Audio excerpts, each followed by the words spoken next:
In the tranquil town of Willow Bend, nestled amid endless pine forests and shimmering streams winding through lush green valleys in the American North, Ethan Caldwell led a simple life.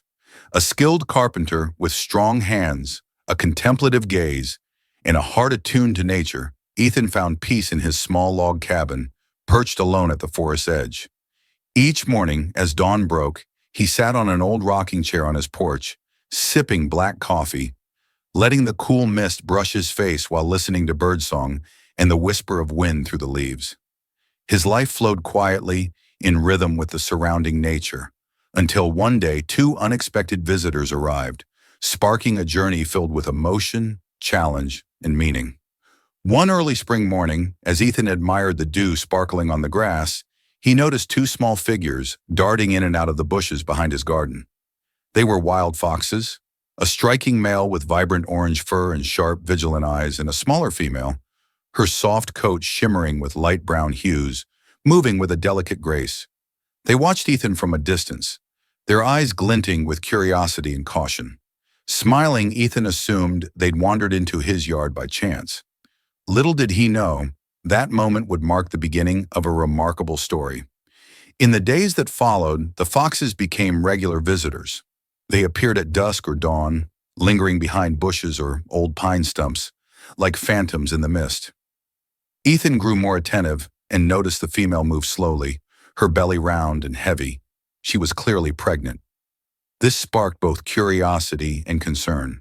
Spring in Willow Bend brought sudden rains, biting cold, and fierce winds sweeping through the valleys. Did they have a safe place to shelter? Would the unborn fox kits be protected from nature's harshness? Ethan decided to act. He began leaving food on his porch, a few pieces of chicken, some leftover bread, and a bowl of fresh water. He did so carefully, keeping his distance to avoid startling them. The male fox, fiercely protective, always stood guard, his piercing gaze warning Ethan to stay back. But the female, though shy, sometimes crept forward, sniffing the food before eating quickly. From his window, Ethan watched them, a strange feeling stirring within, a wordless bond with these wild creatures.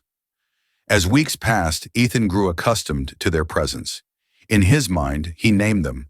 The male was Blaze for his fiery orange coat, and the female was Ember for the gentle warmth in her eyes.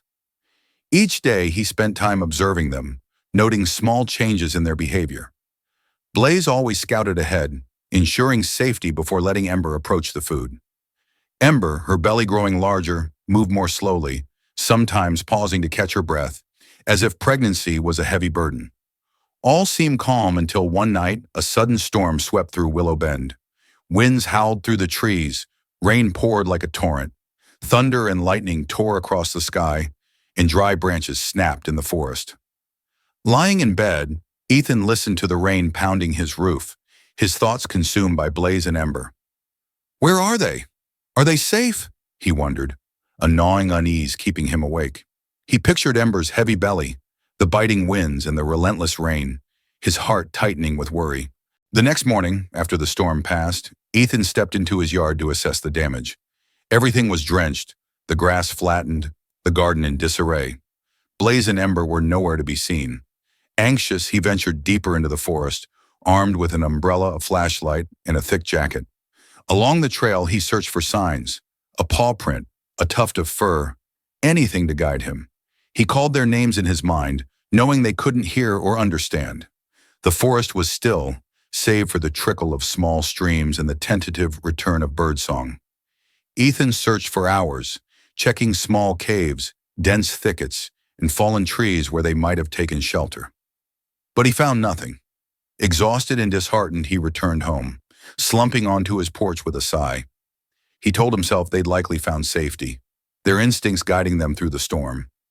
Yet deep down, he worried, especially for Ember and her unborn kits. Just as he stood to head inside, a faint whimper came from the bushes near his house. His heart raced. Moving softly to avoid making noise, he spotted them. Ember lay curled beside a tree, her fur soaked, her eyes wide with pain. Blaze stood beside her, his fur bristling, growling at Ethan's approach. Ember's belly was taut, convulsing. She was in labor, but something was clearly wrong. Her whimpers were weak, laced with agony, and Blaze's eyes flickered between fear and ferocity. Ethan froze, knowing a wrong move could provoke Blaze. He raised his hands, palms open, signaling he meant no harm. Blaze growled but didn't lunge. Kneeling at a safe distance, Ethan studied Ember. She was panting, each contraction drawing a faint whimper. He realized the situation was dire. Perhaps a kit was stuck or mispositioned. Drawing on experience from helping his dog give birth years ago, Ethan knew he had to act. But how could he approach a suffering wild animal guarded by a fiercely protective mate? Taking a deep breath, he whispered, "Easy, Ember, I'm here to help." His voice was soft, like speaking to a friend. Blaze seemed to sense his sincerity, stepping back slightly, though his eyes never left Ethan. Ethan inched closer to Ember. She weakly lifted her head, her tired eyes meeting his without resistance. Gently, he placed a hand on her belly, feeling the strong but ineffective contractions. He suspected a kit was breech, making delivery difficult. The spring breeze carried the scent of damp earth and pine, heightening the tension. Every second felt endless. Ethan began to work. He carefully adjusted Ember's position, helping her lie on her side for easier delivery. Each time she whimpered, he gently stroked her fur, trying to ease her pain. Blaze hovered nearby, his eyes wavering between worry and vigilance. Ethan focused intensely, using both hands to check the kit's position. He felt the head of a kit, but it wasn't aligned properly. With utmost care, Ethan gently maneuvered the kit, millimeter by millimeter, guiding it into a better position. Ember let out a loud whimper, her body trembling, but she seemed to trust Ethan's help. After tense minutes, he felt the kit shift into place. He whispered, "Come on, Ember, you're almost there."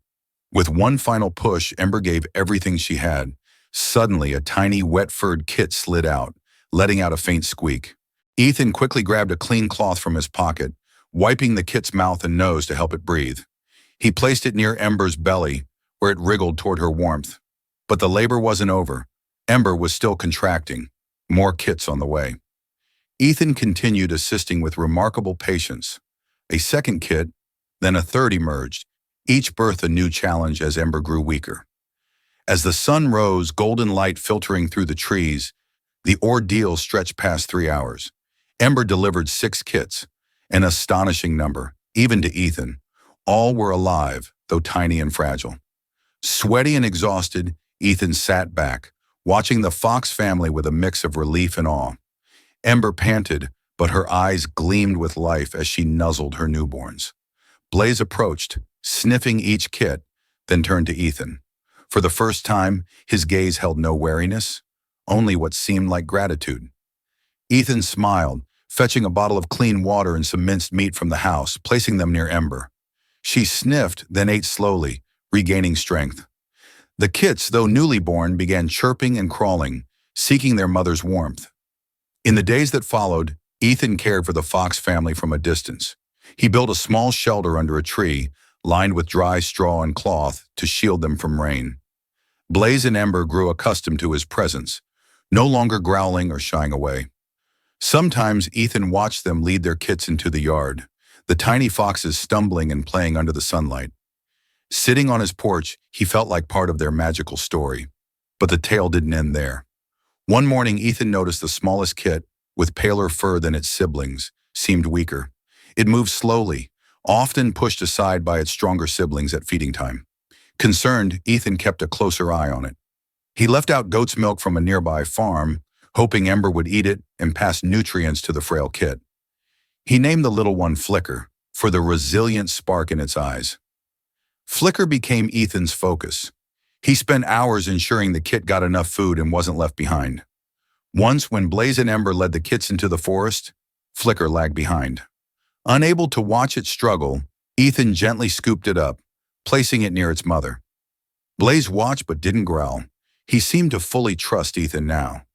As time passed, the kits grew quickly, becoming playful and adventurous, chasing butterflies and tumbling in the grass. Flicker, with Ethan's care, grew stronger, though still smaller than its siblings. Blaze and Ember stayed near Ethan's home, but he noticed them becoming more independent, leading their kits deeper into the forest. teaching them to survive in the wild. One dawn, as sunlight bathed Willow Bend, Ethan realized the fox family hadn't appeared as usual. He scanned the yard, but the forest was silent. Though he knew it was nature's way, a pang of emptiness hit him. Standing by the tree where the foxes once sheltered, he smiled, recalling the emotional moments, from the stormy night to the radiant dawn of the kit's birth and the day's nurturing flicker. Ethan knew Blaze, Ember, Flicker, and the others had returned to the forest where they belonged. Yet he also knew that, for a brief moment, they'd shared a profound bond, transcending the divide between man and wild. Returning to his porch, he sipped his coffee, the familiar peace settling in, now enriched by an unforgettable memory. The story of Ethan and the fox family spread through Willow Bend. Locals, accustomed to nature's quiet rhythm, were captivated by the extraordinary connection between a man and wild creatures. Some town children visited Ethan's home, hoping to hear the tale or spot traces of the foxes. Though shy of attention, Ethan shared the story simply, emphasizing it all began with compassion and patience. The tale didn't stay in Willow Bend. A local journalist, hearing the story, wrote an article published in the town paper, which spread to nearby areas. Titled "The Nature Whisperer," it inspired many to pay closer attention to the wild world around them. Some townsfolk began leaving food for wildlife during harsh winters, while others joined nearby forest conservation efforts. Ethan, still living his quiet life, became a symbol of compassion and connection to nature. He continued his carpentry, crafting exquisite furniture from forest wood, each piece carrying a touch of Willow Bend's spirit. But in his heart, the memory of Blaze, Ember, Flicker, and the kits remained vivid.